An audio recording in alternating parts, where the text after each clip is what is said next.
Welcome to the Cabral Concept, where board-certified naturopath and integrative health practitioner Dr. Stephen Cabral shares how he was diagnosed at the age of 17 with a life-altering illness and given no hope for recovery. It was only after studying and traveling all over the world did he discover how to combine ancient Ayurvedic healing practices with state-of-the-art naturopathic and functional medicine to fully rebalance the body and re-energize it with life. It's time to discover how to get well, lose weight, and finally feel alive again. And now, here's your host, Dr. Stephen Cabral.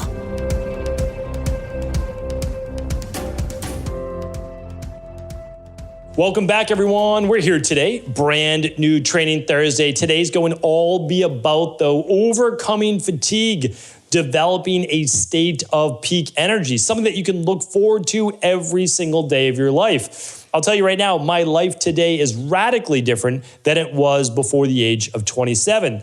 And the reason is that I did not know this whole theory around allostatic load, or allostatic load is no longer a theory. But back then I was reading a book by Hans Seeley that literally changed my life. It's what enabled me to understand why I used to relapse so often, meaning like I was sick from 17 years old to 20, really sick, like immune system totally dysfunctional, autoimmune diseases, Addison's disease, type 2 diabetes, couldn't regulate my blood sugar, couldn't fall asleep, terrible allergies, POTS syndrome, mast cell activation syndrome, you name it, right?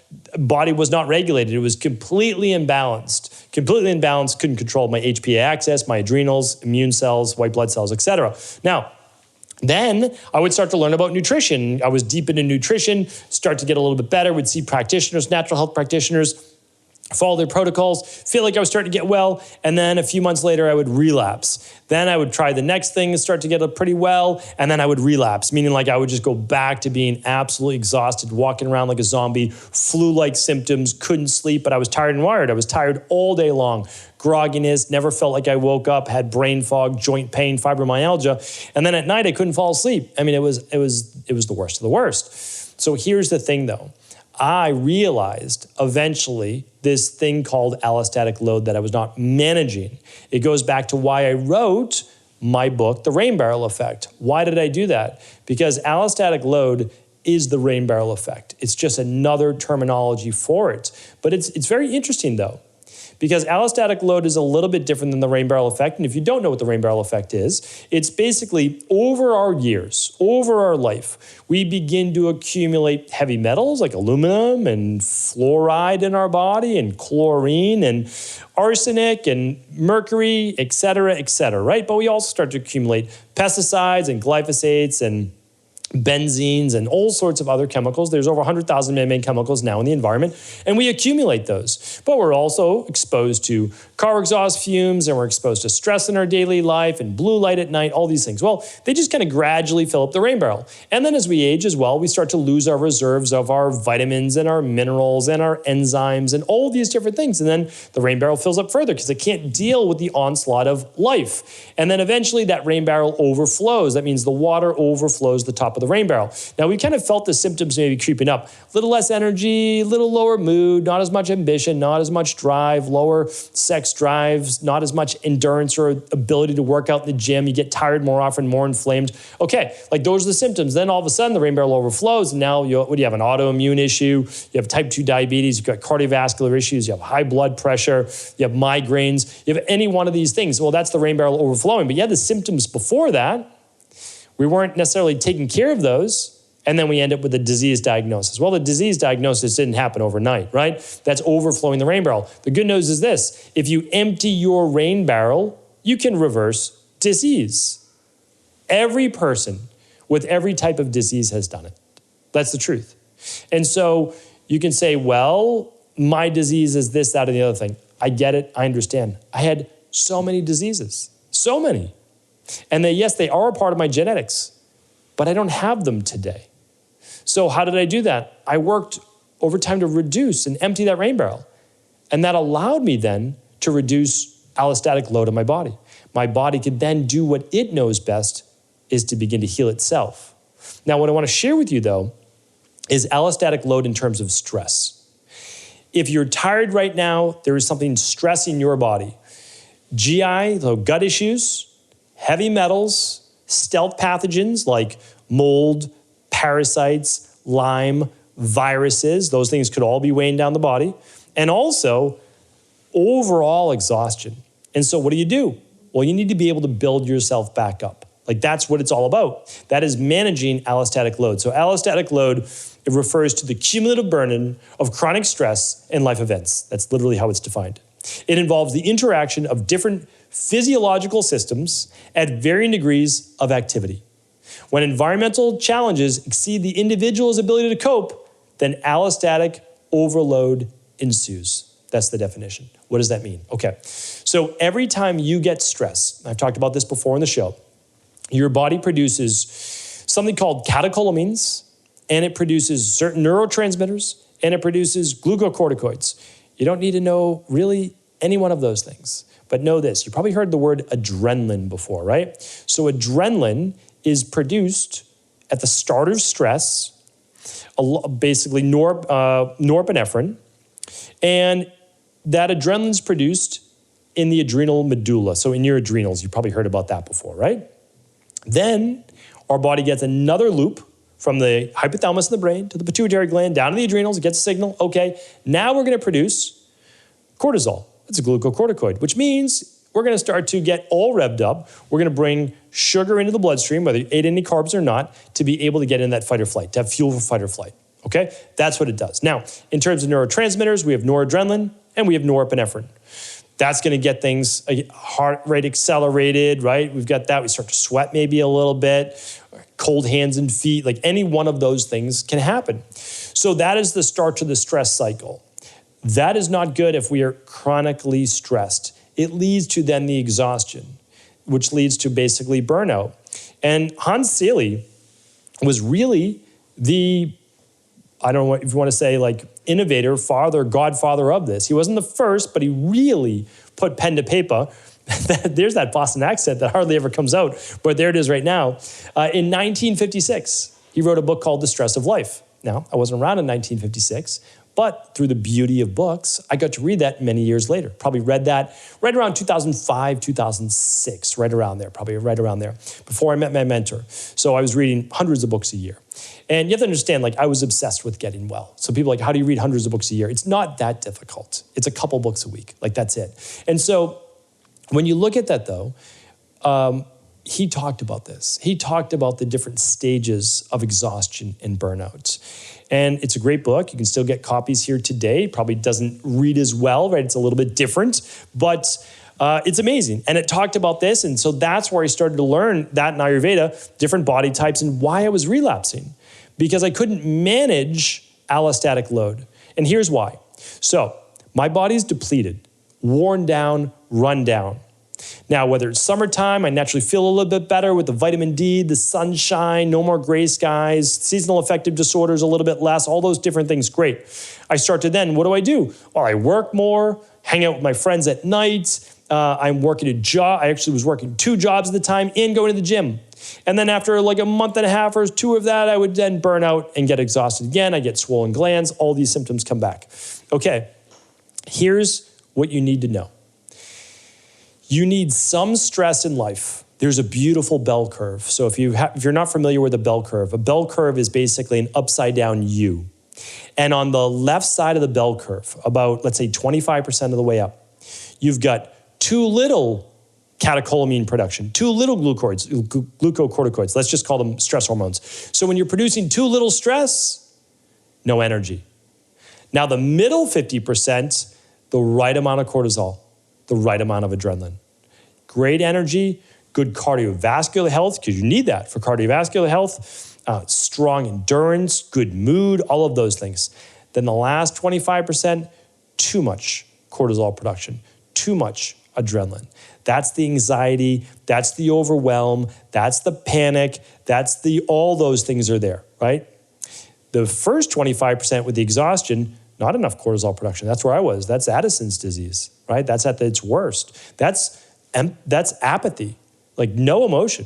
I literally didn't even speak like days. I would just, no energy. And if people don't know what that's like, that is like unbelievably low energy. I remember just being at dinner so exhausted, I'm just trying to have enough energy to eat food. That's no exaggeration, to be able to eat. And I wasn't following conversations. When you have that much brain fog, it's debilitating. So that's why you need enough energy production, but not too much. So the perfect allostatic load is not the complete removal of sympathetic nervous system activity. It's not that. What it is not over or under exaggeration. Now, here's a second part to it. Allostatic load changes based on life stress and activities. So my level of work stress today would have crushed me 10 years ago and would have put me in the hospital 20 years ago. Now, not so bad. Why? I got used to being able to manage more and more projects, more and more deadlines, more and more stress, just to be honest with you. How did I do that? A little bit more each year. Just a little bit more, a little bit more, a little bit more. Not more hours, just more stuff to do, right? More to oversee. That's how we manage that. What about the exercise? So what I used to do wrong is like I would get so sick, and then when my energy would come back after resting for a couple of weeks, I would then go to the gym for an hour and I would do a full body workout and just crush my body like 4 or 5 days a week. That's not what you should do. I teach this. It's called graduated exercise protocol or program. And you start by building your body back up. So you can go from walking to then cardiovascular to bodyweight workouts, then to more strenuous workouts, etc. But even just like if you're lifting weights, I would have behooved me, although I would never do that in my early 20s, right? Because there's all that ego and all that. I should have just went to the gym and did one set of all the exercises I wanted to do. That's it for the week. And then if I felt okay, the next week, I could have done 2 sets. And if I felt okay, the next week, then I could have gone to 3, gauging my inflammation levels and my recovery. And for most people, probably not 2 days in a row of weight training for a lot of people, if they're already not getting enough sleep and overstressed, et cetera. You can do Monday, Wednesday, Friday, Tuesday, Thursday, Saturday, something like that, since that's a greater allostatic load on the body, right? More stress hormones being pushed out, more inflammation being created. So you have to understand is that all of life, right? Like happiness and feeling great in life is also levels of stress and energy. If you're exhausted, it's hard to be happy. It really is. You might be burnt out. You might be underwhelmed. You might have like nothing to look forward to. You might be depressed. You might have nothing that you are truly like looking forward to in life. And that's a hard place to be. And then the other is like, you have all these great things you want to do, and you want to do this, this, and this, and then you burn yourself out. Do it for a while, and then you burn out. So for many of us, it's finding the sweet spot, understanding that it's going to be this up and down undulation as we get stronger and stronger till ultimately we can do 2-3 times the amount we used to do maybe in 6 months to a year's time. You need to work up to it. So if you're looking to overcome fatigue, the best thing I can tell you is this. Find your baseline of what doesn't cause you fatigue. And if you're fatigued by even just doing nothing, you need to I would run the big 5, but if not, run at least the stress, mood, and metabolism test. You may literally not be producing enough cortisol. And if you're not producing enough cortisol, inflammation is overtaking your body. You probably have wild Th2 immune imbalances. You're sensitive to the whole outside world. You're sensitive to smells, chemicals, food sensitivities, outdoor allergens, etc. So we need to work on that, right? Because too little production, not good. Overproduction, you get burnt out. Then you end up in that first position with too little production, at least in the morning, the first half of the day, because then you can be wired at night. So my goal always with these shows is just to introduce you to these topics if they're new to you, and we're going to continue to go deeper and deeper and deeper. But if you haven't read a copy of my Rain Barrel Effect, that book, it's literally completely free. You can find it at stephencabral.com. I pay for the book myself to be printed. All you do is pay for shipping. If you don't want to do that, that's okay. Again, you don't have to. I have 2,600 plus podcasts that you can go back into. You can type in fatigue at stephencabral.com/podcast and start to look at all the different elements of that. But if you don't understand allostatic load and you don't understand how you may relapse over and over and over, you're not yet getting how to become a little bit more calloused to the stress. And then over time, it's called a hermetic stressor. I have a podcast on that. Your body actually gets used to that. Then you can take the next step. And that's how you eventually rebound and rebuild your body. That's why now, so at 17 years old, that was my ultimate low. Now, my mid-40s, and I have more energy now. I do much better with even less sleep, even though I watch my sleep. But if I were to be on an overnight flight or get less sleep for whatever reason, I do so much better. It does not set me back. And so all of these things are achievable. I have no special talents whatsoever in the health-based department. If you look at my genetics, guarantee you it's probably worse than yours. Guarantee that, with all my inflammation markers, poor detox, etc. But what you can do, though, is you can use the best of natural health-based principles in order to replace your deficiencies, remove your toxicities, lowering your stressors, emptying your rain barrel, and rebuilding your body.